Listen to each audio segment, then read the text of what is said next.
ನಾವು ಅರಿವು ಮೂಡಿಸೋ ಕೆಲಸ ಮಾಡ್ತಾ ಇದೀವಿ ಪಕ್ಷಕ್ಕೆ ಮತ್ತು ಸರ್ಕಾರಕ್ಕೆ. ಏನಂದ್ರೆ ಬಹಳ ಖೇದ ಆಗಿದೆ. ಯಾಕಂದ್ರೆ ನಾವು ಫ್ರಂಟ್ ಲೈನರ್ ಇದೆ ದೇಶ ಕಟ್ಟೋದ್ರಲ್ಲಿ. ಫ್ರೀಡಮ್ ಮೂವ್ಮೆಂಟ್ ಇರ್ಬೋದು, ಏಕೀಕರಣ ಇರ್ಬೋದು, ಮತ್ ನಮ್ಮಲ್ಲಿ ಒಬ್ರು 6 ವರ್ಷ, ಒಬ್ರು 3 ವರ್ಷ ಮುಖ್ಯಮಂತ್ರಿ ರಾಜ್ಯದಲ್ಲಿ ಆಗಿದ್ದಾರೆ. ಯಾಕೆ ಆಗ್ತಾರೆ ಹೇಳಿ?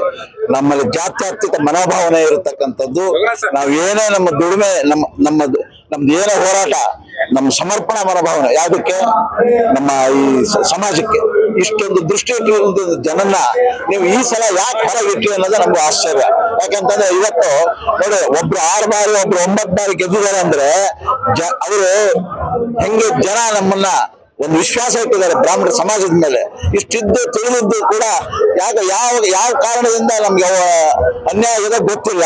ಇಡೀ ರಾಜ್ಯದಲ್ಲಿ ಇದು ದೊಡ್ಡ ಖೇದ ಆಗಿದೆ.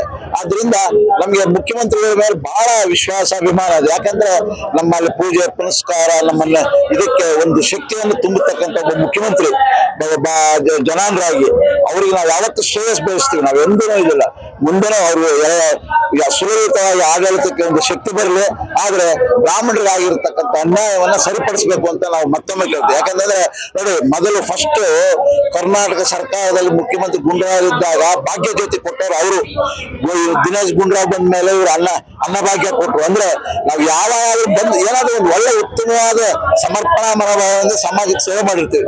ಇಷ್ಟೆಲ್ಲ ಇದ್ದು ನಮ್ಮನ್ನು ದೂರ ಇಟ್ಟಿದಾರಲ್ಲ, ನಿಮ್ಗೆ ಶುಭವಾಗಲಿ, ಆದ್ರೆ ಬ್ರಾಹ್ಮಣರಿಗೆ ನ್ಯಾಯ ಸಿಗಲಿ ಅಂತಕ್ಕಂಥ ಹೈಕಮಾಂಡ್ ಅವರು ಯೋಚನೆ ಮಾಡ್ಬೇಕು. ಯಾಕಂತಂದ್ರೆ ಇವತ್ತು ಹೈಕಮಾಂಡ್ ನಲ್ಲಿ ಯಾವತ್ತೂ ಕೂಡ ಬ್ರಾಹ್ಮಣರು ಫ್ರಂಟ್ ಲೈನರ್. ಅಂದ್ರೆ ಈ ಪಕ್ಷ ಕಟ್ಟೋದ್ರಲ್ಲಿ, ಸರ್ಕಾರ ನಡೆಸೋದ್ರಲ್ಲಿ ಇಷ್ಟೆಲ್ಲ ಗೊತ್ತಿದ್ದೂ ಕೂಡ ಯಾಕೆ ಈ ಸಲ ಆಗಿದೆ ನಮಗೊಂದು ಖೇದ ಆಗಿದೆ. ಬಹುಶಃ ಸರಿಪಡಿಸಬಹುದು ಅಂತ ಅನ್ಕೊಂಡಿದ್ವಿ. ಯಾಕಂತಂದ್ರೆ ನಾನು ಅಸ್ಗೋಡು ಜಯಸಿಂಹ ಅಂತ ಈ ಕರ್ನಾಟಕ ಸರ್ಕಾರದಲ್ಲಿ ಬ್ರಾಹ್ಮಣರ ಅಭಿವೃದ್ಧಿ ಮಂಡಳಿ ಅಧ್ಯಕ್ಷನಾಗಿದ್ದೇನೆ.